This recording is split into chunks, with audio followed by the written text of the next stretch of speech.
Assalamualaikum warahmatullahi wabarakatuh. Tausiah ba'da subuh yang pada pagi hari ini akan disampaikan oleh guru kita bersama, Tengku Yedi Yusuf SAI MH. Beliau adalah Ketua Mahkamah Syariah Lok Sumawe. Pada guru kami dengan hormat kami persilakan. Bismillahirrahmanirrahim. Assalamualaikum warahmatullahi wabarakatuh. Alhamdulillahi bil atiyah, wassalatu wassalamu ala khairil bariyah, wa ala alihi wa ashabihi dzawin nufusiz zakiyah. Pagi yang berbahagia ini kami berdiri bukan menasihati guru-guru, bapak-bapak, ustadz-ustadz sekalian yang ada di sini. Tapi sebagai anggota baru, kami niatkan perkenalkan diri. Di Aceh. Aceh istimewa dari provinsi yang bukan Aceh. Di antaranya, apa lebihnya provinsi Aceh dengan yang bukan Aceh? Di Aceh punya partai lokal. Di provinsi lain tidak ada. Apa lebihnya Aceh? Aceh punya MPU, Majelis Permusyawaratan Ulama, yang nomenklaturnya dan tupoksinya berbeda dengan MUI di luar Aceh. Majelis Ulama Indonesia. Apa sih istimewanya Aceh? Aceh ada Dinas Syariat Islam yang mengatur, mengawasi tentang pelaksanaan syariat Islam. Apa sih istimewanya Aceh? Aceh punya mahkamah syariah yang tidak ada, yang tidak dimiliki oleh provinsi selain Aceh. Maka kami berada paling ujung, bahwa kami Allah amanahkan sekarang memimpin mahkamah syariah. Maka dari sudut itulah kami hanya ingin perkenalkan diri, bukan menggurui bapak-bapak, ibu-ibu sekalian. Bapak sekalian, mahkamah syariah merupakan salah satu badan institusi istimewa yang tidak dipunyai oleh yang selain Aceh. Apa itu mahkamah syariah? Wewenangnya apa? Bapak Ibu sekalian, selama ini kan sering ya lewat ke mahkamah syariah, lihat mahkamah syariah, langsung terpikir tempat cerin. Kadang-kadang kena merumpuk ketua mahkamah syariah Malay ya, nanti berhabis cerin. Image itu dari dulu terbangun. Image seperti itu, pengkerdilan terhadap badan-badan yang agama Islam, itu dari Belanda ya. Dari Belanda mana? Asal nama Islam dikerdilkan. Mudah-mudahan tidak. Bapak Ibu yang berbahagia, kami ingin sosialisasi itu. Mahkamah syariah di Aceh, wewenang dasarnya itu sama dengan peradilan agama yang di luar Aceh. Ini wewenang umum se-Indonesia. Apa wewenangnya? Mengadili, mengadili, memutus perkara-perkara yang berkaitan dengan ahwalus syakhsiyah, hukum keluarga, dan ekonomi syariah. Jadi mahkamah syariahnya kon menceri benda. Banyak hukum keluarga, isbat nikah, asal usul anak, izin poligami, cerai gugat oleh istri, cerai talak oleh suami, harta warisan, harta bersama, zakat, infak, itu ahlus syakhsiyah. Namun ada yang besar berikutnya yang sudah bergeser, yang kole yang hayu. Yang paling utama sekarang oleh Mahkamah Agung, badan kami di atas, adalah tentang ekonomi syariah, ekonomi Islam. Di seluruh Indonesia, Bapak Ibu, peranan agama, mahkamah syariah di Aceh itu berwenang mengadili sengketa perbankan atau lembaga keuangan yang memakai sistem syariah. Sengketa perbankan. Khusus di Aceh, pasca keluarnya Kanun nomor 11 tahun 2018, keluar instruksi gubernur. Di Aceh hanya berlaku perbankan, lembaga keuangan yang sistem syariah. Bank konvensional, lembaga keuangan yang lain, setelah 3 tahun kanun itu, kemudian keluar dari Aceh. Tidak kita temukan bank konvensional di Aceh. Kalau ingin urusan dengan bank konvensional, silakan ke Medan. Apa maknanya? Maka seluruh perbankan di Aceh, lembaga keuangan di Aceh, bisnis syariah di Aceh, apabila sengketa ke mahkamah syariah. Jadi Bapak mungkin tamong-tamong direktur bank tidak mencurigakan. Bank menggugat nasabahnya Wan Prestasi. Nasabah menggugat banknya PMH, perbuatan melawan hukum, tentang akad-akad yang tidak syar'i. Itu yang kami hadapi di samping hukum keluarga tadi. Jadi baik pantamongan ya ni baik ya. Bawa bank direktur bank juga masuk. Untungnya sekarang pendaftaran perkara di pengadilan memakai sistem e-court. Dia bisa mendaftar di luar lewat internet. Tidak malai-malai baca itu. Waktu sidang secara e-litigasi. Sidang pertama mediasi dulu, jawab-menjawab secara online. Ketika pembuktian hadir bersama, setelah itu putusan dibaca secara online. Jadi orang-orang bank itu, Pak Ketua, kamu jak kenal kan? Anda mengambil masyarakat itu pikir pun. Padahal bukan masalah perceraian. Masalah sengketa perbankan. Sengketa lembaga keuangan, koperasi syariah, obligasi syariah, reksadana syariah, saham syariah. Semua yang di Aceh syariah semua. Semua sengketa ke mahkamah syariah. Ya, berapa item jenis perkaranya? Sampai 11 perkara tentang ekonomi syariah. Bukan hanya bank, semua lembaga keuangan yang beroperasi di Aceh. Yang ketiga, yang beda. Kalau tadi sama, mahkamah syariah dengan peran agama Indonesia sama ini. Ya. Yang paling istimewa mahkamah syariah adalah juga diberi wewenang untuk mengadili perkara pidana Islam atau hukum jinayah. Berapa yang sekarang sudah ada? Kanun nomor 6/2014 ada 10 macam jarimah-jarimah yang dikategorikan jinayah disidangkan oleh mahkamah syariah. Ada kasus judi, ada khamar, ada khalwat, ada ikhtilat, ada pelecehan seksual, ada zina, ada lesbian, ada LGBT. Itu yang sidangkan mahkamah syariah. Kalau zaman dulu, putusan mahkamah syariah eksekusi oleh jaksa bersama polisi syariah di depan masjid, kita tahu semua. Tapi setelah keluarnya Pergub 5 gubernur itu, maka eksekusi itu dikolisir di dekat Belang Panjang. Masyarakat tidak menyaksikan lagi. Karena kenapa? Para aktivis HAM dunia memprotes itu. Padahal Islam mengatakan apa? Washhad ta'ifatum minal mu'minin. Mestinya eksekusi itu disaksikan oleh sekelompok orang mukmin. Sudah terwakili dengan yang hadir di sana. Tidak anak-anak lagi saksikan.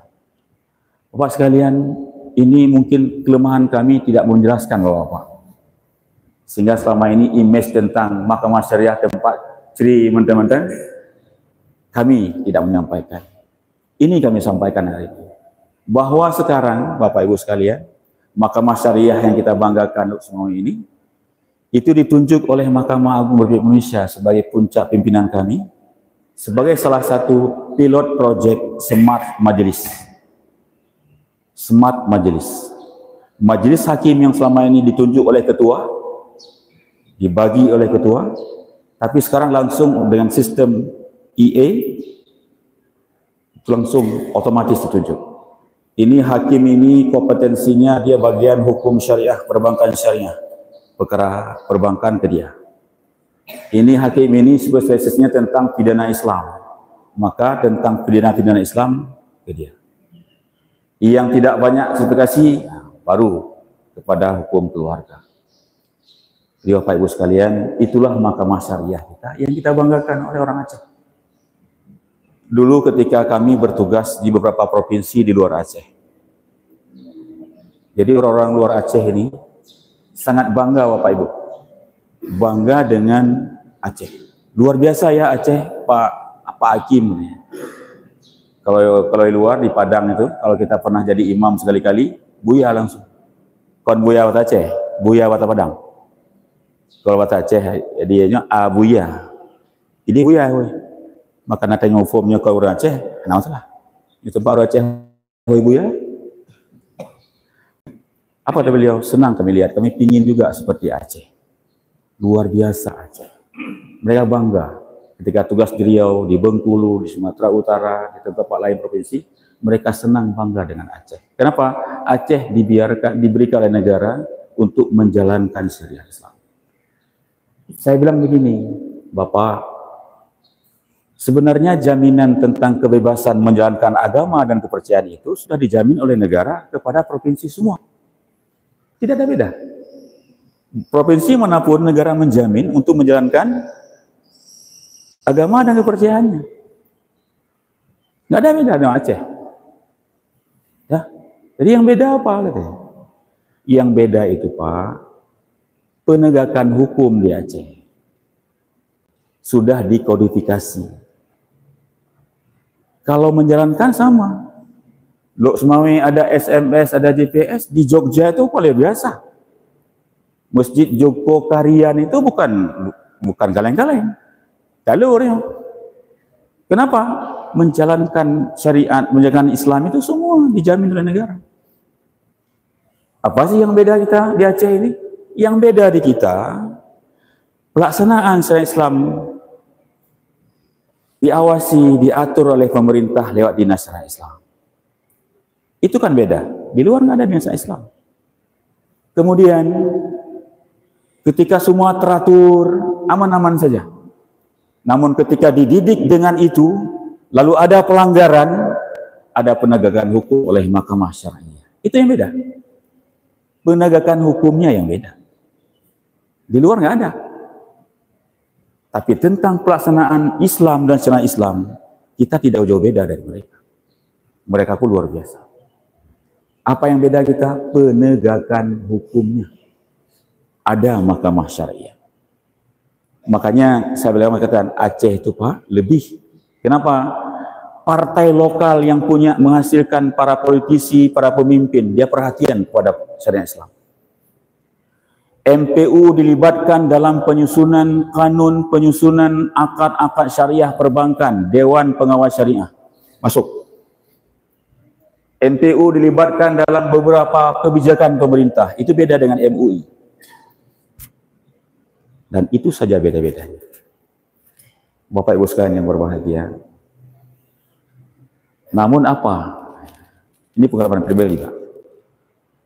Ketika saya bertugas di luar Aceh, itu sanjungan orang-orang yang bukan Aceh untuk Aceh.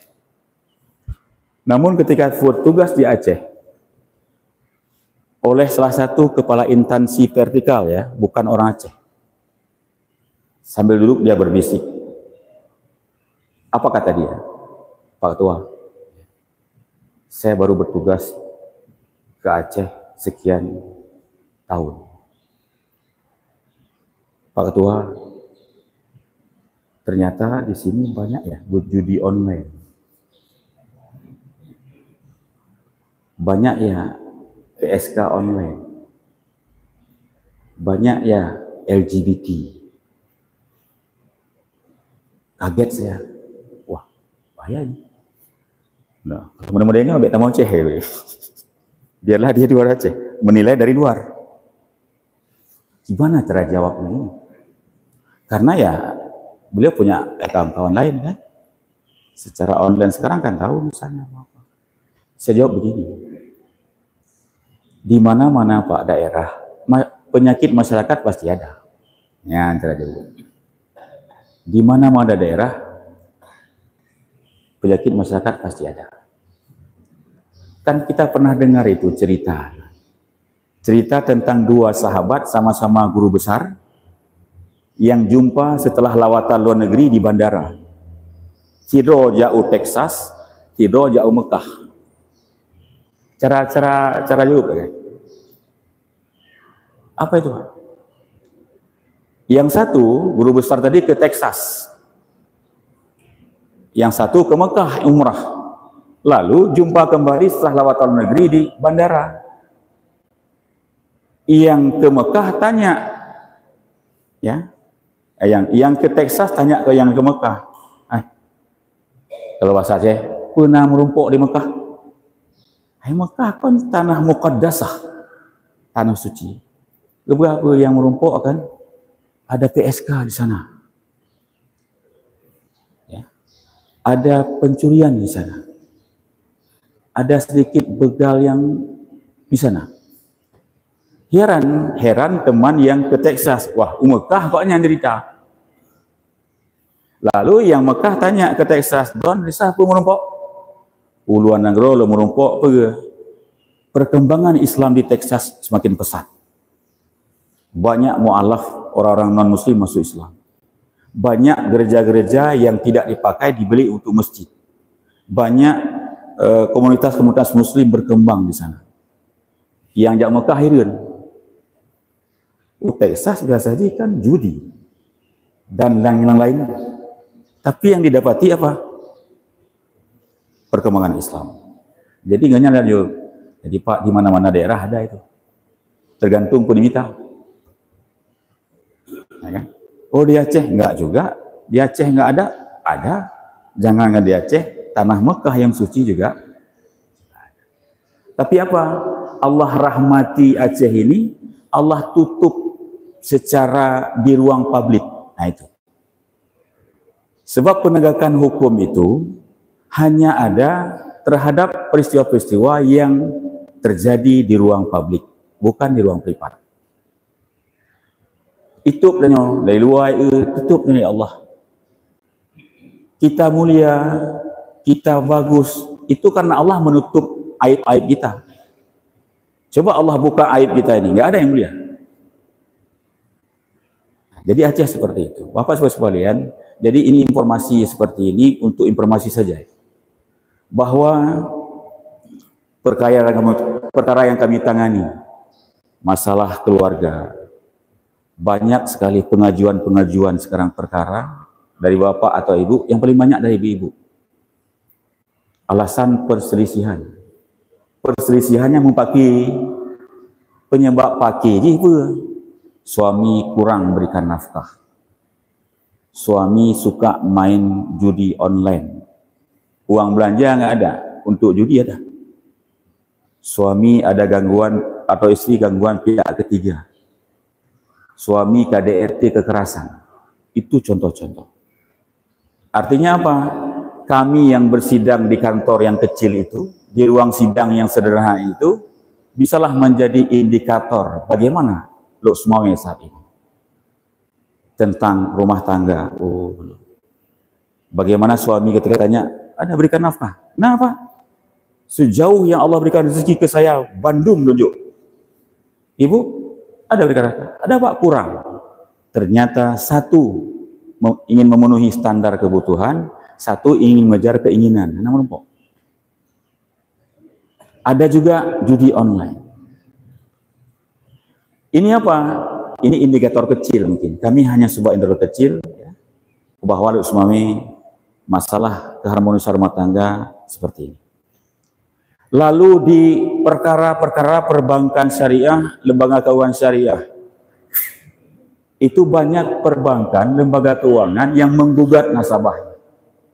Baik secara gugatan sederhana di bawah 500 juta atau di atasnya. Itu artinya apa? Ternyata Lok Sumawe ekonominya sedang tidak baik saja.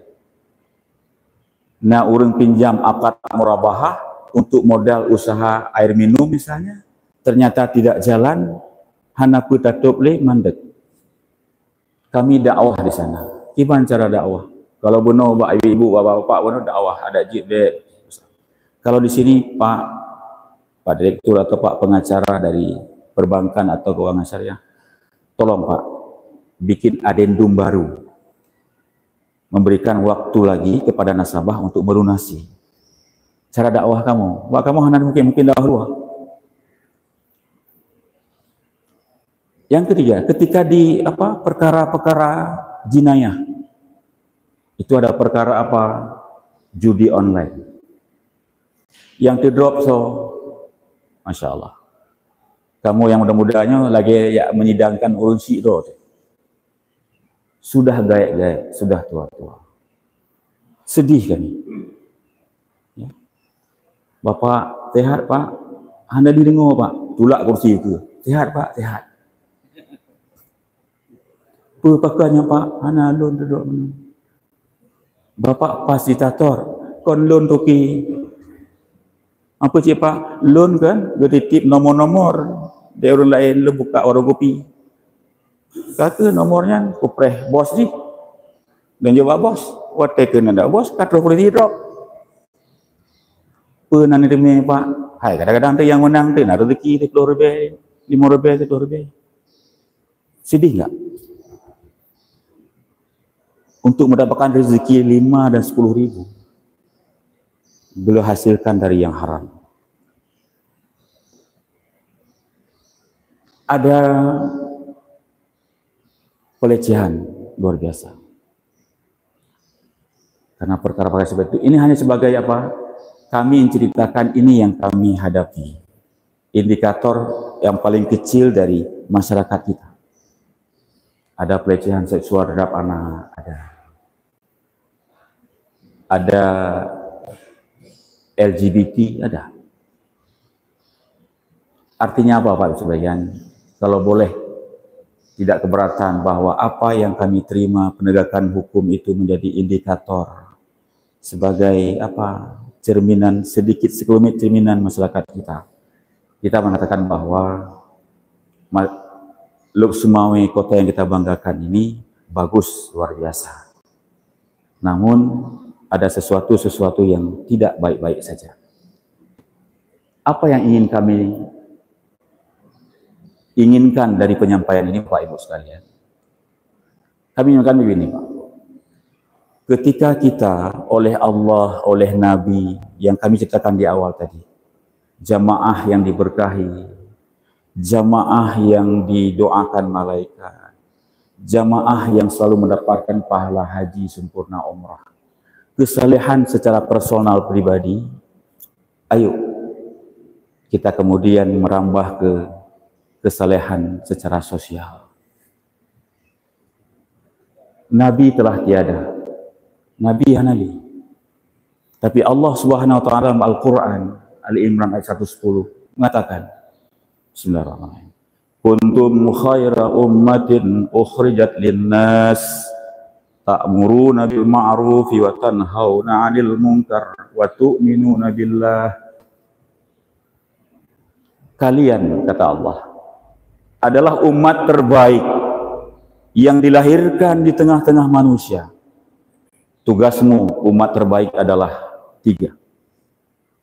Amar ma'ruf, mengajak kepada kebaikan. Tanhauna 'anil munkar, mencegah kemungkaran. Wa tu'minuna billah, beriman pada Allah. Menurut tafsir Al-Qurtubi, beliau mengatakan, umat Islam, umat Muhammad disebut terbaik jika 3 tugas ini terlaksana. Tapi jika tugas ini tidak terlaksana, maka status khairul ummah itu bisa jadi hilang.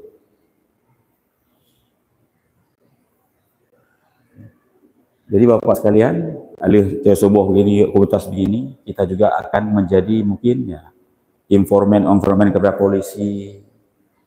Ya. Coba cara pencegahan mengajak ma'ruf munkar itu kan ada beberapa cara. Salah cara bisa melanggar HAM. Salah cara memalukan orang. Secara pribadi, jika ada tetangga kita, anak tetangga kita, ya, akan melakukan pelanggaran. Kalau zaman dulu, zaman nyan tetangga urunsi belah di tanya nemik gemak jaro nyak be. Nah, saling melihat, ada saling mengawasi, mengingatkan. Kenapa bengi harus itu tu? Terima kasih Pak kerana peringat. Jamannya. Hai kan yang putalah ni keadaan sudah bergeser nilai. Ibu guru ngaji zaman dulu yang menyojok anak gimana? Runsi intak kan, ba bertih, ba belekat, bawi dikerak, serah bulat-bulat. Nyo anak lo gojok koron dengku, menyakit ni ubat, babangai ni berbet, menyamati ni nam. Tengahnya gore-gore betul-betul ikhlas. Zaman kini guru dan dosen sedikit langsung enggak berani lagi. Ya. Atau di masyarakat, ya tu, dah tegah nanti. Akhirnya apa? Nafsi-nafsi. Belum kiamat sudah nafsi-nafsi. Padahal tugas kenabian itu sudah berjalan, walau Nabi telah tiada. Apa kata Nabi? Perumpamaan umatku tentang tugas amar ma'ruf nahi mungkar, kata beliau. Seperti sekelompok orang yang menaiki sebuah kapal laut. Ada yang di dek atas, ada yang di bawah di lambung kapal. Semua punya tugas masing-masing, termasuk penumpang sebagai penumpang. Kata Rasulullah, ketika itu berjalan, ya, itu sumber airnya di atas. Orang di bawah ingin air minum, naik ke atas. Jamannya hana pipa, hana sanyu. Ketika itu terus berjalan, kapal ini aman. Walaupun ombak badai rintangan menimpa, kapal tetap jalan. Mekanismenya berjalan. Tetapi kata Rasulullah, sekelompok orang yang di bawah, yang mungkin sudah berapa kali naik ke atas ambil minum, dia punya ide. Pegah bangun tu. Water you. Kita kan di bawah di lambung kapal. Untuk mandi, ya bolongin aja nih dinding kapal. Masuk air laut, kita mandi. Apa kata Rasulullah? Jika orang yang di kapal yang melihat itu tidak memegang tangan orang yang ingin bolongin dinding lambung kapal itu, maka yang membolonginya tenggelam. Yang lain tenggelam, di atas tenggelam, kapal tenggelam. Begitulah perumpamaan Rasulullah, tugas kenabian yang beliau tinggalkan. Jadi sama-samalah kita mengingatkan. Oh, kalau ingat pribadi, menyawa mesej nangan, nyambek bak medsos. Kena ingat ngan tidur. Tapi pertama status medsos hanya apa juga? Sampai jumpa empat mata japri beri peringatan. Ya. Kalau sifatnya pribadi dan privasi, sampaikan secara pribadi, jumpa empat mata pakai japri. Menumpuk orang kopi, je kopi dengan empat mata. Jangan di depan orang ramai. Karena Rasulullah mengatakan apa? Ada sebuah kata orang hadis, Baihaqi, ada yang mengatakan itu adalah perkataan Imam Iyad, seorang ulama hakim agung di zamannya. Apa katanya? Idza wa'idha akhahu sirran faqad nassahahu wa zanahu. Apabila seseorang menegur saudaranya secara rahasia, maka ia telah menasihatinya dan memperbaikinya. Wa idza wa'idha alaniyatan. Apabila ia menasihati saudaranya secara depan orang ramai, maka ia telah memalukannya, mempermalukannya dan menjatuhkannya. Cara ada. Kemudian ada misalnya amar ma'ruf nahi munkar secara lembaga. na rutuha gampung, na kanun gampung, na paga gampung. Kalau Banda Aceh itu ada paga gampung. Pemuda-pemuda yang suka dengan syariat Islam, mereka menjadi pagar kampung. Orang tua bersepakat meno SOP ji. Anak muda yang jaga. Jika ada potensi-potensi pelanggaran syariat, dia bermitra dengan polisi, dia pagar kampung.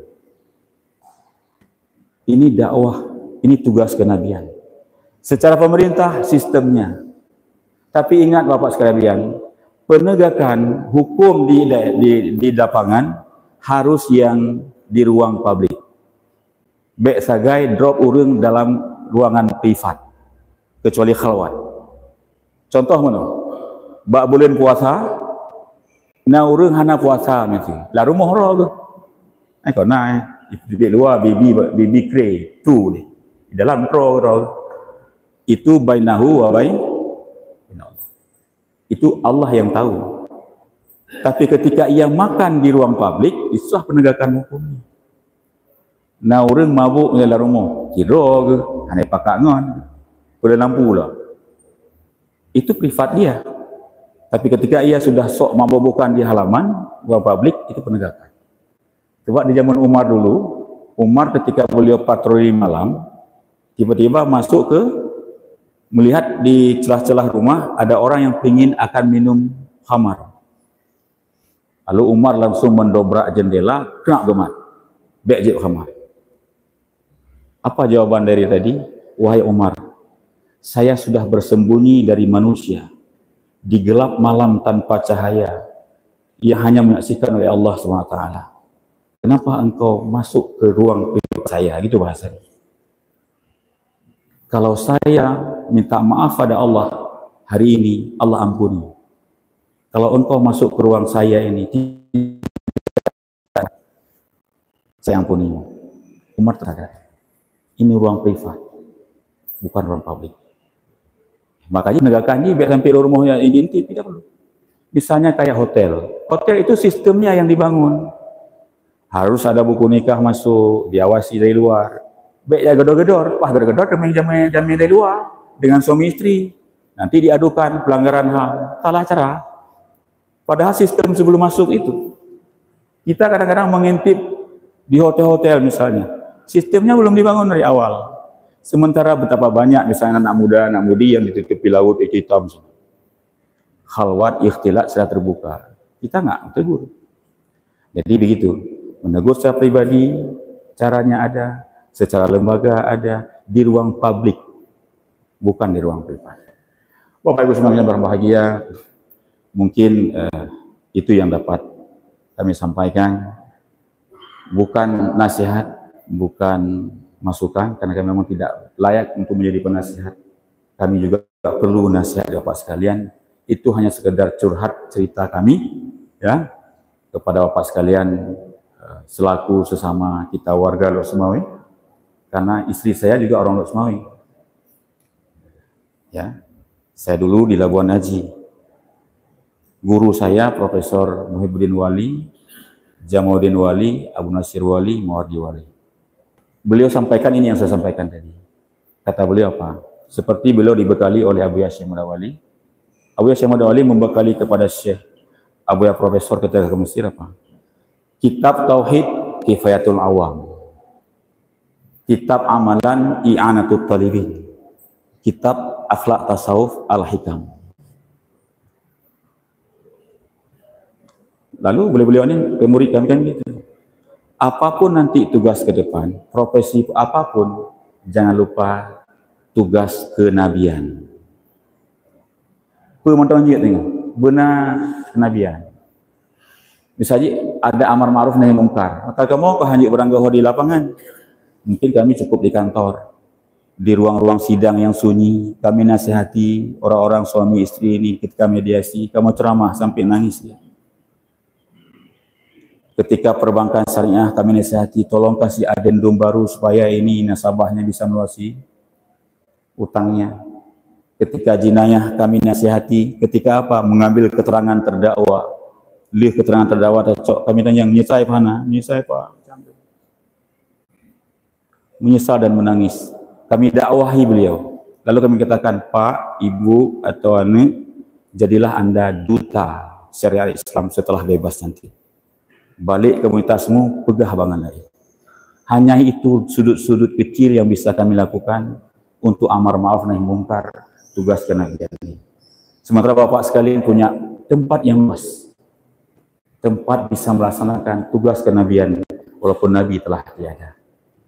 Ingat Bapak Ibu sekalian, jika tugas kenabian, wasiat terakhir Nabi, ummati, tidak kita lakukan, coba bayangkan, saat nanti hari kiamat kita jumpa dengan Rasulullah SAW.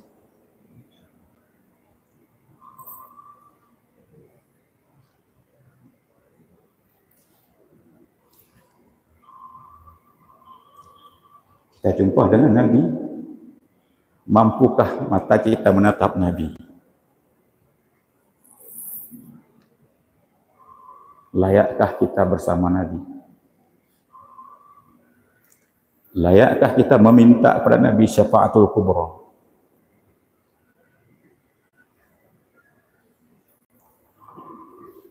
Subhanallah bihamdika asyhadu an la ilaha illa anta astaghfiruka wa atubu ilaik. Assalamualaikum warahmatullahi wabarakatuh. Demikian kita ikuti bersama wasiat yang disampaikan oleh guru kita Ustaz Yedi Yusuf. Sebagaimana saya sampaikan tadi, beliau adalah warga ini masuk sebagai jemaah kita dan sebagai tanda masuk sebagai jemaah. Kami akan menyematkan PIN SMS pada beliau. Sebenarnya yang menyematkan hari kebetulan 2 hari kami sedang di luar kota, tidak akan kami sematkan sendiri.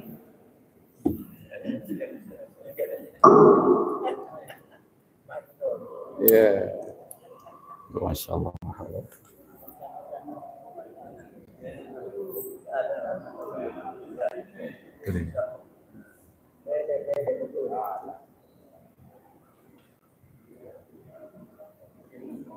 Alhamdulillah.